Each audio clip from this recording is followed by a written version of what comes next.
Great to have you along. Hockey Night Online. Very busy schedule on this Tuesday. 12 games in total. 5 Canadian teams seeing action. Plenty of storylines to get to.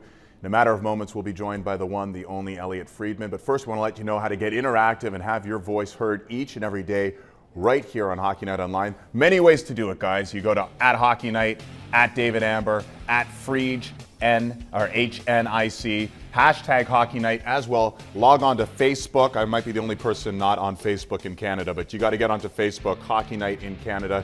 Reach out to us. The man, the myth, the legend, Elliotte Friedman. He has all your answers to all those big questions you put out there. How are you doing today, Elliotte? Are you there, Elliotte? Uh-oh. I think we might. Oh, there you are. There you are. How are you doing, Elliotte? Dave, I'm also not a Facebook guy. No? You're not a Facebook guy, Elliotte? Oh. Okay. All right. Well, that's good to know. All right. Well, Elliotte, listen, we got some questions for you. How much credit does, we're talking about the return to Montreal, okay? Yep. How much credit does he get for the Avs' success? What makes him a good coach? Could he ever end up as a Montreal GM or coach? And that comes to us courtesy of Facebook. And that's a question regarding, of course, the return of Patrick Roy, one of the big questions. Oh, we got you in all sorts of brilliant colors right now with color bars behind you. But it's okay, Elliotte. What are you going to tell me as far as Patrick Roy's return? Well, I think that I was very interested watching his media conference yesterday in the sense that he seems very at peace with everything. And I think it's taken a long time, but I think the Montreal fans and the Canadiens organization are at peace with everything too. I know there are some Canadian fans who feel that Marc Bergevin should have gone with him this year, but I understand the reasoning. And I do think it was better for everybody involved that maybe he didn't start there. Bergevin was new, was new. It's a quieter environment for Roy in Colorado than Montreal would have been. I think it just would have been a lot of distractions for everybody involved, including Roy. And I think going there where they love him, but the coverage is a little less crazy, was a great thing for him. I think it was a better thing for Montreal, for Marc Bergevin, who I think has a real good handle on things, that he didn't start with Roy as his coach. I think it would have been too much them being played off against each other by outside forces. And obviously, Roy's probably going to be the coach of the year this year. So, and the Canadiens are going to make the playoffs for the second year in a row, I really believe. So I think it's better off for everybody that it worked out this way. He'll get the nice ovation tonight. It'll be a great game, and everybody will go on to their corners. Elliotte, we've seen this before. We've seen this with all-star players who make that transition to coach. It doesn't always go so well. Wayne Gretzky, in other sports, we've seen the likes of a Larry Bird. Here's a superstar Hall of Fame player. Why is it working for Patrick Roy when it didn't work for other superstars? Well, I think, David, one of the major reasons is that everybody forgets Patrick Roy proved he was really about coaching when he rode the bus for 8 years in the Quebec League. Like, when he got the job, there are all these people coming out and saying, oh, all these superstars get these jobs. He didn't get the job. He earned it. He proved his love for the game. He rode those buses in the Quebec League. He was not taking shortcuts. And I think the toughest thing for great players is to understand the thought process of players who simply aren't as great as they are. I mean, how many people are as good as Wayne Gretzky? 1, 2? How many people are as good as Patrick Roy? By spending the amount of time he did coaching the junior league, I think he got to understand the thought process and the way players think the game who aren't on his level. And it teaches you patience. It teaches you understanding.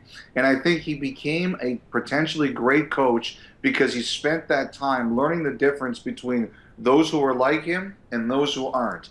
And I think that's the difference between Roy and a lot of other guys, Dave, is that he learned what that is like. And I think it's a major reason he's as good a coach as he is. Yeah, I think that's well said, Elliotte. He certainly did pay his dues. People forget that. All those years on the bus, really doing what any coach at any level has to do to learn and we're seeing the dividends paying off with Colorado this year. Let's take another viewer question. This one courtesy of Bill Tarkers. It's on Facebook. I know you're not on it, I'm not on it, but they sent it to us. We got it.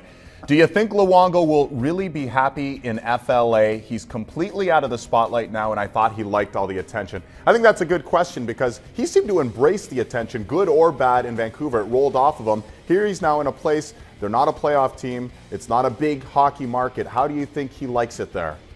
Well, number one, his wife will be happy because she's closer to home. And as we all joke, those of us who are married, happy wife, happy life. Yes.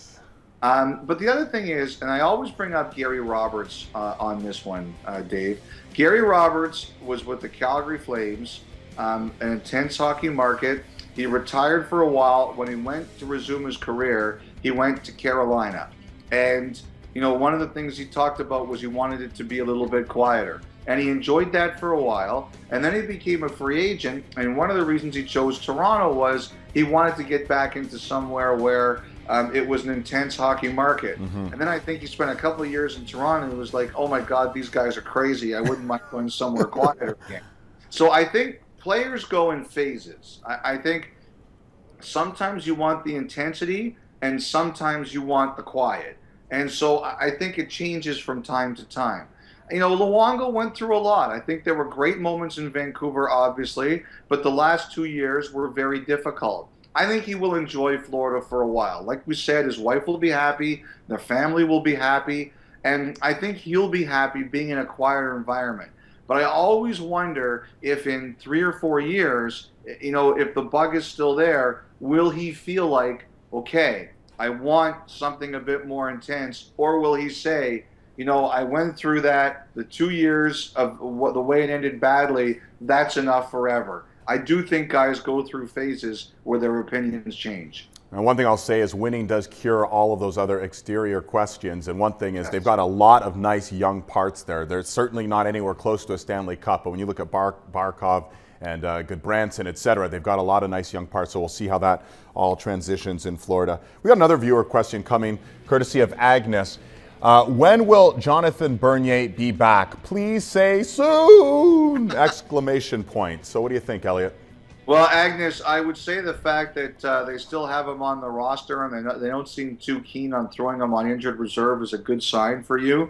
I also understand the Maple Leafs are in Detroit today. They were there yesterday practicing. Apparently some reporters saw him, you know, stretching and doing lunges and things like that. So if he's able to do that kind of thing, he's not too far along. So Agnes, I would guess, barring some kind of unforeseen setback, your wishes will come true shortly. And it'll be James Reimer in net. And do you agree with me that goaltending's the least of the Leafs' issues? They give up so many shots, so many chances. They don't have enough balanced scoring. Aren't those the more immediate problems with Toronto right now? Yeah, I do think they're going to have to look for more defensemen, more of a shutdown kind. And both those guys, Bernier and Reimer, have played great this year. You're right. They're the least of the concerns. Reimer will be in net tonight against the Detroit Red Wings, one of 12 games on tap. And speaking of the Red Wings, what an epic run it's been. 4 Stanley Cups, 22 straight years in the Stanley Cup playoffs. So that all could come to an end in the next few weeks unless they have a big turnaround, which brings us to our next question, courtesy of Wings Fan Z, or K Wings Fan Z, I guess I should say. Is the Red Wings playoff streak done? Yeah, I don't like the chances, Wings fan, I'll tell you that. But the one thing you have to remember is with 10 games to go last year, and Detroit's got 15 left, the Red Wings looked like they were finished. And they went on that massive run and got into the playoffs. And on the last day when they beat Dallas. And won a round. And probably should have won 2. They had the Blackhawks 3-1 lead. And they lost control of them. So I think, like, I don't like making definite pronouncements like they're dead. They're 3 points out. They've got well, actually, you know what? They're more than 3 points out because they're chasing Toronto as much as they are the Rangers. But they're 3 points out with 2 games in hand. And you know, the one thing that I would say is, where's Datsyuk? You know, what's his situation? Are we getting to a point where we can count on him if you're a Detroit fan, or you can't? And to me, that's the big question. Can Datsyuk get back in there, number one? And number 2, where's Jimmy Howard's A game? Detroit needs it. Yeah, so many injuries, and it's funny how a team goes from being this great contender to being old pretty quickly with a matter of injuries. We'll see what happens with the Wings. If one team you don't sleep on, though, it is the Detroit Red Wings, 22 straight years in the postseason. That brings us to question number 4. Do you think the Canucks will make the playoffs? OB_Saints wants to know. OB, I'm liking your chances even less than I'm liking Detroit's. I mean, that was a tough one last night. That goal at the end of the second period after Cassian just missed the great chance. I was watching that game live, and I'm like, the gods don't like Vancouver when you see that goal. Look, you're 5 points out. Phoenix has 2 games in hand. Dallas, which is 3 ahead of you, has 4 games in hand. It's just, it's just not there. This is just not going to be the year. So I would have to say that it's incredibly unlikely, and then we'll see where the chips fall in Vancouver after the season. I was watching the game as well, Elliotte, and you had to feel so bad for Stanton. I mean, he scored almost as many goals as the entire team last night, and it was into his own net, unfortunately for him. Well, he was such a great waiver pickup this year. Like, quietly, he's had a really good year for Vancouver. It cost them nothing to get him, and yeah, he had a really bad night. And you know how guys feel. If you really care, it rips your heart out to have a night like that in a big game. Let me quickly follow up there. There was a question yesterday right here on Hockey Night Online about what's the next move for the Canucks. Everyone wants to point the finger, Gillis, Tortorella. If they're going to get rid of those 2 guys and change their overhaul their management, they're going to eat a lot of money. Do you think Vancouver's willing to do that? I don't think they're willing to eat both. I mean, I could be proven wrong. What it comes down to, David, is this, and this is the question I think they're really asking in Vancouver is, what are we going to lose more doing? Firing both those guys, or if we send out our ticket renewals and we don't make any changes, how much money are we going to lose that way? Will our fans say, sorry, we don't want our tickets? I think that's the question they're weighing internally. I don't think they're coming back next year with the same structure. Yeah. I can't pin down what they're going to do, but I think there will be changes. I just think they're doing the smart thing in not making them immediately. What's the reason? What's the point of rushing? There's nothing good that comes out of rushing. So I'm betting they're taking their time, they're watching what's going on, and they're going to figure this out after the season. I mean, one of the questions I've been asking this week is, are the Rangers paying any of John Tortorella's salary? I was told the answer is no, but before that, people had said the answer was yes, but apparently the Rangers say no. Are there any out clauses for either Gillis or Tortorella? I mean, that's difficult information to find. All of that is the kind of thing that we don't know yet that impacts this decision. But I don't believe they're going to come back with the same structure. Will be very interesting to see. Always drama in Vancouver, win or lose. It's going to be a huge offseason for them. Final question rolling your way. Elliotte Friedman, of course, Hockey Night in Canada. And here's a question courtesy of Michael Trusack on Facebook. Can Montreal stay in this playoff race? Thank God Price is back. Well, Michael, I think it would be a massive collapse if Montreal didn't make the playoffs. I mean, if you simply look at the standings, right now, Tampa Bay, Toronto, and Montreal are battling for that second and third spot in the Atlantic Division. But they're 6 points up on Washington, and they've both got the same amount of games left. They're 7 points up on Detroit, although the Red Wings have 2 games in hand. If the Montreal Canadiens don't make the playoffs, it's going to be one person's fault, their own. They control their destiny. They are in. They should be in. So I know that you're thanking God that Price is back, and if I was a Canadian fan, I would too.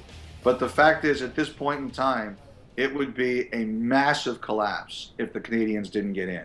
And they might be a tough out in the postseason as well, Elliotte. Remember, when you've got Carey Price and you have some balanced scoring now. So it could be very interesting. Thanks so much, Elliotte. Really appreciate your time here, Hockey Night Online. And I promise, David, on Saturday night for our big broadcast, I'll have some gel in my hair. You're looking good, buddy. All right. There's Elliotte Friedman, Hockey Night Online. Again, if you ever want to reach out to us, this is an interactive show where we allow your voice to be heard. It's quite easy on Twitter, @Hockey Night, @David Amber. at Friedge, HNIC, hashtag Hockey Night as well on Facebook. It's Facebook/Hockey Night in Canada. Please let your voice be heard each and every day here, Hockey Night Online. Thanks for tuning in. I'm David Amber. We will catch you next time right here on CBC.ca.